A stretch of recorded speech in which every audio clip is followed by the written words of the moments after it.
Army Major John Spencer, chair of the Urban Warfare Studies at the Madison Policy Forum, author of Connected Soldiers, with us now. John, you think about Kyiv, spent some time there. You'd almost think of it a little bit like Pittsburgh. You've got valleys, you've got mountains, you've got urban environments and the like. Then you think about the eastern part of Ukraine. It's a little bit like Kansas and not the urban area, the much more rural part of Kansas.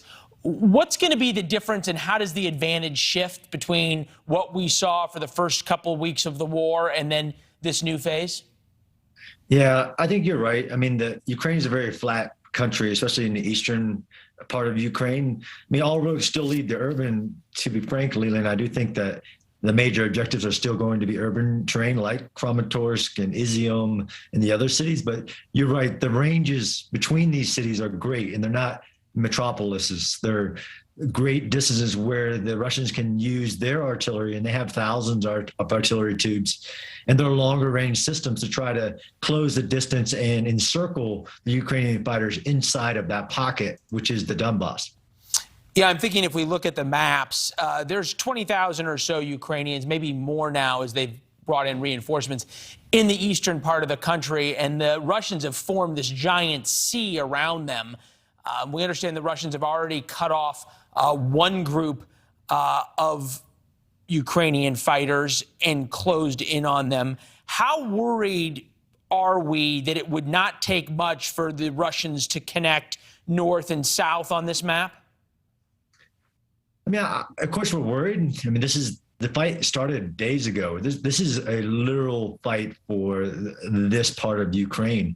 I think we're worried, but there's a great amount of distance there, and the Ukrainians are fighting valiantly, just as they did at the beginning of this war, and can strike Russians that are trying to move into positions. And we've already got reports of counterattacks happening as we speak. So I'm worried, of course, if we don't get them the supplies now, not next week, Leland, not 2 weeks from now, like tonight, then there is that possibility, yes. What do you make so far of at least what we've heard as Russian successes in the eastern part of the country? Is that to bode not well? Yeah, I mean, it's a dangerous situation, and I mean, I guess we're not taking Zelensky's call for like, look, the time is now, the time is out. I'm not asking for anybody to fight for us. They're asking for the weapons to fight. And you do see the Russians making this last-ditch effort. I got to interrupt you. I keep hearing, obviously, no one in the middle of war is going to say, I have enough, okay? There's never been a general or a leader who's ever said that since time began. But at least so far, we're not hearing of any shortages of weapons or of ammunition by the Ukrainians. What are you talking about? President Zelensky did a video like 2 days ago. He said, look, here are the exact weapons with infographics. I need artillery. I need mortar rounds. Look at the numbers on papers. The Ukrainians are outnumbered by 10 to 1 in tanks and artillery and men. The only qualitative chance they have they're not going to get more fighters.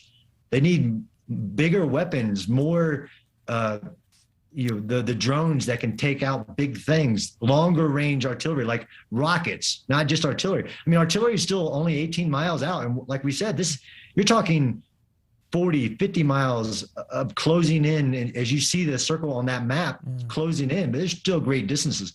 I mean, yeah, we're watching the last video of the last holdouts in Mariupol. And you can see what Russian artillery has done to not only much of that city, but this last area, which is one of the Azov factories in Mariupol. Hey, Major, it's good to see you as always. Thank you. Thank you, Leland. Yeah, appreciate it. Marty?